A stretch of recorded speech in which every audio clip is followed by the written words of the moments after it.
Les députés LFI ont lancé une pétition pour supprimer CNews et carrément la chaîne C8 parce que CNews est contre, selon eux, hein, contre le pluralisme. Et du coup, pour lutter contre l'absence de pluralisme, les gauchistes veulent supprimer tout ce qui ne parle pas de la gauche. Du coup, il restera que la gauche. Et là, il y aura plein de pluralisme. Là, il n'y a pas de problème, les copains. Et du coup, là, c'est Sophie Taillé-Polian, donc députée du Val-de-Marne, vice-présidente du groupe écologiste NUPES, qui écrit notre appel pour la non-reproduction des chaînes C8 et CNews sur la TNT à cause de multiples manquements à l'honnêteté. Évidemment, les gauchistes sont très très honnêtes, hein. À la rigueur et au pluralisme de l'information. Stop C8 et CNews. Signez la pétition ici. Et donc là, il y a un lien. Du coup, on va regarder ce qui se dit dans cette pétition et on va regarder les commentaires. Non au renouvellement de l'agrément de CNews et C8. Et il y a 3800 signatures sur 5000. Dans les prochaines semaines, l'ARCOM, en tant qu'autorité administrative indépendante, aura à prendre des décisions importantes pour l'avenir de notre paysage médiatique et donc notre démocratie. Cette année, l'autorité que vous présidez décidera ou non de renouveler l'autorisation de diffusion de 15 chaînes de télévision de la TNT. J'espère qu'il n'y aura plus BFM TV, Le Quotidien, Belle Époque, parce qu'il n'y a aucun pluralisme, hein. Ah, moi, j'ai jamais vu Éric Zemmour être invité sur le plateau du Quotidien. Donc je pense qu'il ne respecte pas les règlements de l'ARCOM. Je sais pas ce que vous en pensez, les copains, n'hésitez pas à le dire en commentaire. Mais du coup, peut-être qu'il faudrait faire une pétition. Voilà. Et aussi pour des informations, parce qu'on se rappelle que le quotidien fait du montage, qu'ils ajoutent des fichiers audio pour biaiser les faits. Mais là, il n'y a pas de problème. Là, il y a le pluralisme, il y a l'honnêteté. Alors, je comprends pas trop comment ça fonctionne. Parmi elles, on trouve CNews et C8, les chaînes du groupe Bolloré. Il est temps de remettre en question cet agrément. Parce que s'il permet aux chaînes d'émettre gratuitement, il les engage aussi à respecter un cahier des charges qui garantit le respect du pluralisme d'opinion, de l'honnêteté journalistique et l'indépendance de l'information. Et du coup, complément d'enquête qui fait de la désinformation sur Jordan Bardella, qui invente des faux comptes Twitter avec des faits complètement pétés, et qui refuse de faire un complément d'enquête sur Jean-Luc Mélenchon parce que, ah bah, en fait non, parce que c'est trop proche des élections. Ça, c'est de l'honnêteté et du pluralisme. Vraiment, je comprends pas, hein, leur définition du pluralisme et de l'honnêteté. Force est de constater que le pluralisme et la qualité de l'information ne sont pas respectés sur CNews et C8. Ces chaînes font l'objet d'interventions et de sanctions récurrentes de la part de l'ARCOM pour s'essuyer allègrement les pieds sur la convention qu'elles sont pourtant tenues de respecter.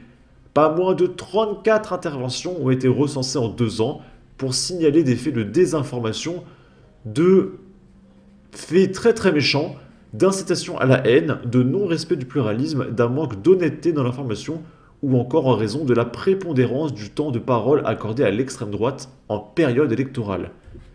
Évidemment, ça ne s'applique pas à la gauche avec le complément d'enquête sur Jordan Bardella, évidemment, ni au quotidien qui n'a pas invité un seul droitard dans ces 15 dernières années sur leur plateau. Ok.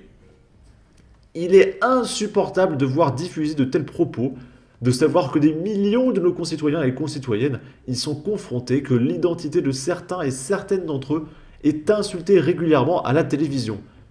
Alors, je ne sais pas s'ils parlent de BFM TV ou de CNews du coup. Ces chaînes se contentent de payer les amendes sans que rien ne change, mis à part la qualité du débat public qui se détériore de jour en jour et notre société qui se fractionne toujours un peu plus. Depuis 2015 et le rachat d'ITélé, ancêtre de CNews, par Vincent Bolloré, le nombre de journalistes employés par la chaîne a baissé de 17,5% en réduisant drastiquement et délibérément le temps d'antenne consacré à l'information et en faisant la part belle à l'expression d'une opinion. Ah, aïe. Ah, les gens ils peuvent s'exprimer sur CNews. Ah, ah barque. Ah, c'est problématique ça. Ah, les gens ils peuvent donner leur opinion. Ah, je comprends, c'est problématique, les copains. Aïe, aïe, aïe. CNews est donc devenue une chaîne d'opinion. et ne peut plus être considérée comme une chaîne d'information, comme l'indique sa convention avec l'ARCOM. De plus en plus, les idées d'extrême droite ne sont plus questionnées, mais plutôt présentées comme des faits à partir desquels tout l'échiquier politique devrait se positionner. Les personnalités représentant ces idées sont omniprésentes dans le champ médiatique, tant chez les politiques invités que chez les chroniqueurs salariés des médias, comme en témoigne l'ascension d'Éric Zemmour sur CNews. Cet accaparement de grands médias par des personnalités d'extrême droite démontre une mise en danger du pluralisme essentiel à notre démocratie. Et du coup, pour sauver le pluralisme essentiel à notre démocratie, on va cancel tout ce qui n'est pas de gauche. Ok. Ainsi qu'une régression des droits des journalistes au sein de leur rédaction. Nous devons les protéger en les protégeant. C'est notre démocratie que nous préservons, c'est pourquoi, monsieur Maître et des membres du collège, il est nécessaire que l'ARCOM prenne toute la mesure du danger et ne reconduise pas l'agrément de CNews et C8. Ok. Cette pétition a également été publiée sur le site du Journal de l'Humanité sous la forme d'une lettre ouverte à Latifa Oukwir, ex-journaliste et directrice du mouvement, et Sophie Taillé-Polian, députée Génération du Val-de-Marne, vice-présidente du groupe écologiste du PES. Donc ils veulent vraiment quand celle-ci, ils partagent partout. Et malgré tout ça, il y a 3000 pauvres signatures. C'est vraiment impressionnant. Bon.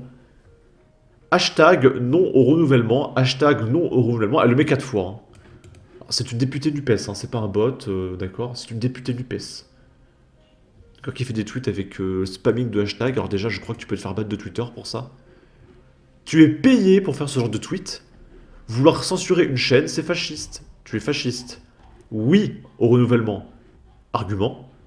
Honte sur vous. Honte. Vous êtes député. Vous n'avez rien d'autre à foutre que ça, surtout avec l'argent public qui vous sert de salaire. Et du coup, si on regarde le hashtag non au renouvellement, j'ai signé la pétition et vous.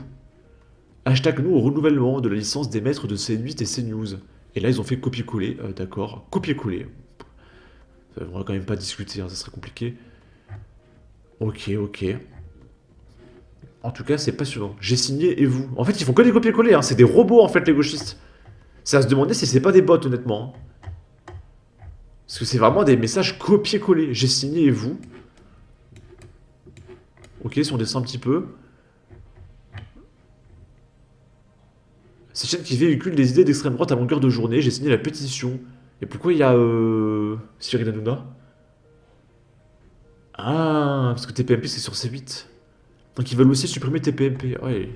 C'est très très le pluralisme. Hein. C'est très très très le pluralisme, les copains. Ok. Bon.